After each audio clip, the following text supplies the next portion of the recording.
Well, September is Deaf Awareness Month. Last month, a report by Human Rights Watch made alarming findings about inadequacy of the country's education system in catering for people with disabilities. Now, the Human Rights Watch's research revealed multiple ways in which the government systematically leaves children behind.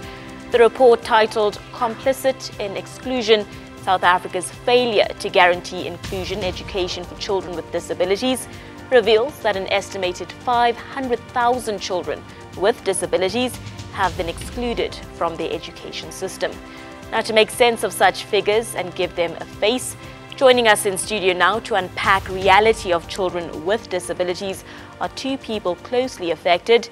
Jean Alfek is the National Manager of Africa Tukan Empowerment Program, and Celestile Sediba, mother of a child living with a disability. Good morning to both of you ladies, and thank you for joining us here on VOCA Africa. I'm going to start with you. September is Deaf Awareness Month. Just talk to us about the importance of raising awareness around issues like this, specifically when it comes to issues of education.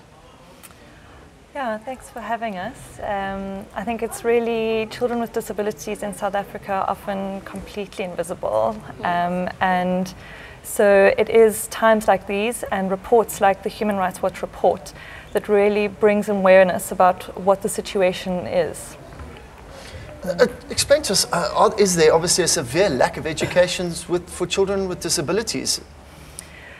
I think it's a very complicated issue, but basically what the Human Rights Watch report really focuses on is that even though our education system should be providing education for all children, there is a big gap in terms of service provision for children with disabilities, especially since what the Human Rights Watch report really emphasizes is that the state's putting a lot of emphasis on and a lot of resources into building and putting together special schools for children with high support needs. However, the bulk of children with disabilities should be catered for in their schools close to home where they live, instead of going to far off special schools. And that's where we're really falling short, is that mainstream schools and full service schools that should provide for the bulk of children are not including them in the classrooms at the moment.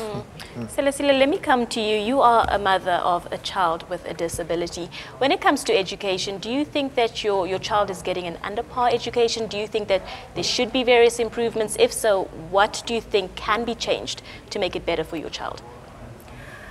I think there are a lot of improvements that have to be made.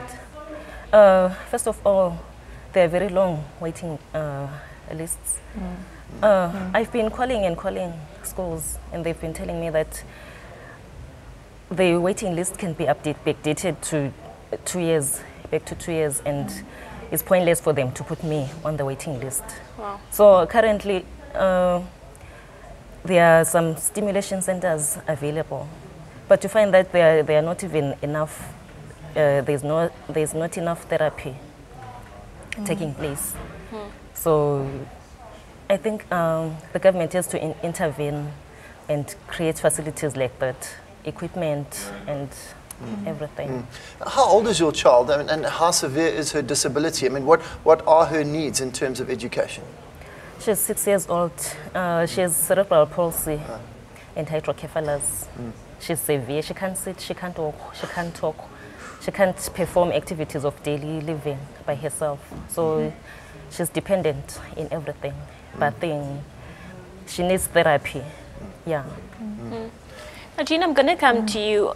It's clear that a child or children living with disabilities can't be attending a normal school. It's a different type of education. It's a different type of schooling system. How do we then incorporate children with disabilities, and how do we give them a better education? Obviously, it's special schools that need to be established. Do we establish more special schools? Do we need to look at a completely different education system? What is the way forward? I think the first thing to understand is that children with disabilities are not the same. So you have a huge spectrum of children. So Celestile's daughter is on the most severe sort of end of the spectrum. But the bulk of children have much less educational support needs and sort of care needs. And so those children absolutely should be going to a normal school. Okay. Indeed, the bulk of children have a mild intellectual impairment and should be included in mainstream classes. And the reason for that is that not only should the teaching be adapted and the curriculum be adapted so that more children can take part, but it's not only for the children with disabilities, it's also of advantage for the rest of the children that can learn how to include a diversity of people and to accept diversity in our society, which here in South Africa we have an extremely diverse society, and that's where it starts. Learning from very early childhood. Well, yeah, it's a great plight. It's a great fight that you guys have got on your hands, certainly. But we are unfortunately out of time. Divert people to your websites, and maybe they can get some more information there. But we appreciate your time this morning, chatting to Jean Elphick. She's the National Manager at the Africa Tikkun Empowerment Program.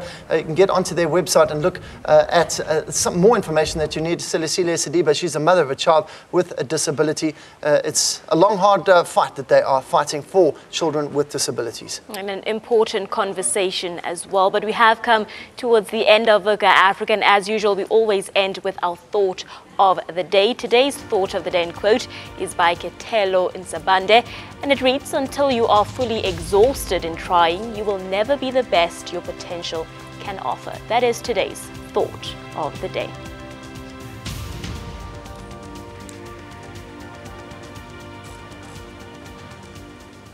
That's a wrap for Voca Africa for us this Thursday morning. I'm off for a few days.